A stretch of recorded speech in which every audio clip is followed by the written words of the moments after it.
Evgenia Kazamakh Ottersten is the Swedish name, and I will continue to set the scene for today's presentation. We've already heard from Mr. Papouli and Kalogeropoulos what the challenges are in this sector, and from my colleague Norbert Hahn, what Jaspers, that's a truly instrument for EU cohesion policy, has been doing over 11 years and can do today for you in terms of the EU urban agenda. So, the next. Why it doesn't? Can you? Signal. Den är inte.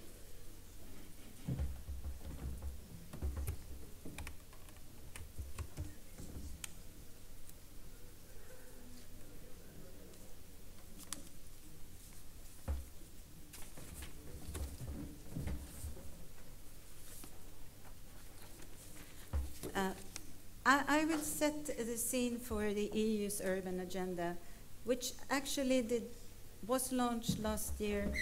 However, it's been a discussion which has been ongoing for over 10 years until its launch.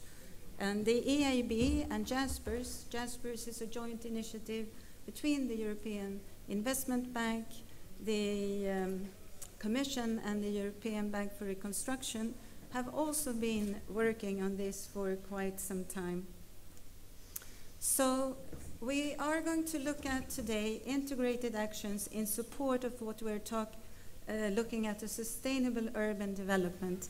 As I said, it was launched basically last year, and it focuses on a number of urban challenges, as we've already heard. And it's about regulation, funding, and knowledge to bring the top-down and the bottom-up views and challenges together. So there are 12 thematic partnerships. You can see them there. Everything from urban mobility, circular economy, digital transformation, the jobs and skills in the local economy, urban poverty, which is key, inclusion of migrants and refugees, housing, air quality, climate adaptation, energy transition, innovative and responsible public procurement. So that tells you that this is not an easy task. The urban agenda is quite a complex area. But the cities actually have access to quite a large portion of ERDF funds. And the cities have about 100 billion euros for towns, cities, and suburbs. This is a lot of money that should be also allocated in the best possible way. And for sustainable urban development, which is directly managed by the city through Article 7, there is also a large amount of ERDF funds. And all this is part of the operational programs, many of them 90 regional OPs, 9 in 9 member states. And there is, again, a split into different activities, different topics like the ITIs, and we will hear much more about that. I'm just setting the scene. You'll have more detail further on during the day. What is important, though, is the multi-coverage. And we have already heard that it's about a number of sectors: energy efficiency, improvement of the urban environment, and not the least the social, economic, and physical regeneration. Now, we want to enable our cities to use the RDF. The money does not only come, it comes maybe in parts for free, but it also comes with a lot of requirements. So you would need a strategic approach at local level. There are cross-cutting and integrated. An integrated approach is key. I will come back to that. There are multi-level governance and urban-rural partnerships agreements, and here it's a difficult area. There is a partnership principle. We are trying to empower the cities, and there is a huge amount of requirement for administrative capacity. Now, we have the cities, we have city strategies and associated investment programs. These are not always easy to set up because they are of varied costs. There are large urban schemes or projects, about 50 million as we heard. There are medium-sized schemes, and there are also smaller schemes. And normally in a program, these are all related. Cities programs are in addition multi-sectoral, and they may rely on different operational programs, as is the case in the ITIs. Which means that overall, what we're looking at in our support is to look at this urban program.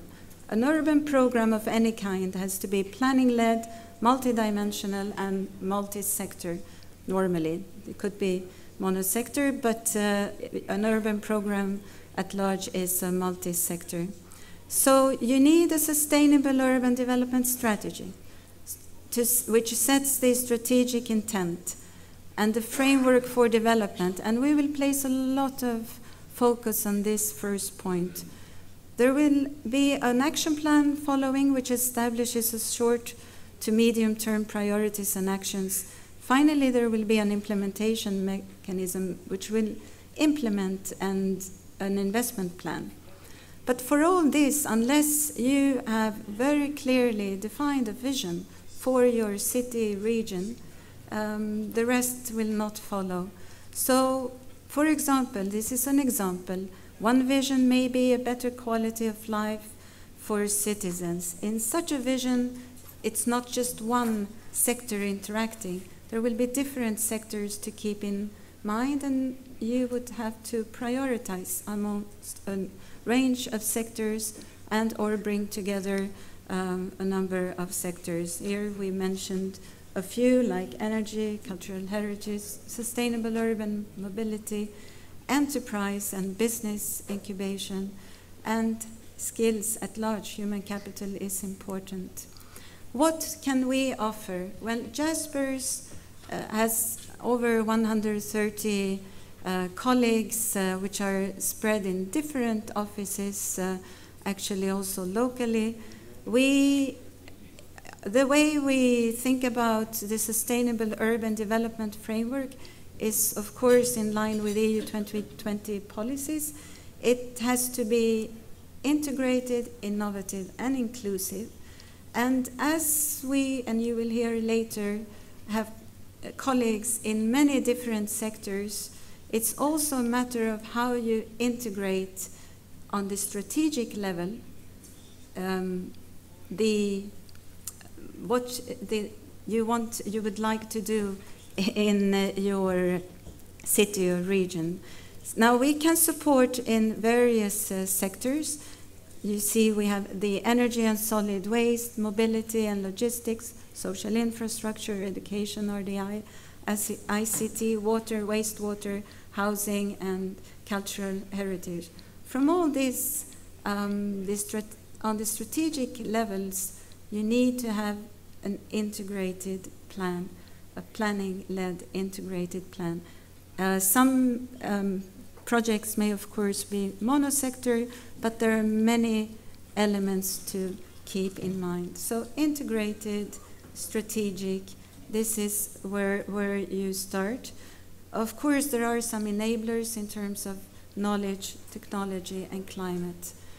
My colleagues will give you more detail later about the specific areas where we can provide assistance to you. And that assistance is also not only to major projects above 50 million, that includes support also to the strategic level, to programs, to horizontal activities, and to smaller scale projects. And in the case where there are many small scale projects, we also look at how to best bundle them into a program. And with that, I think I will stop, and thank you very much. My colleagues will go more into the details. Thank you.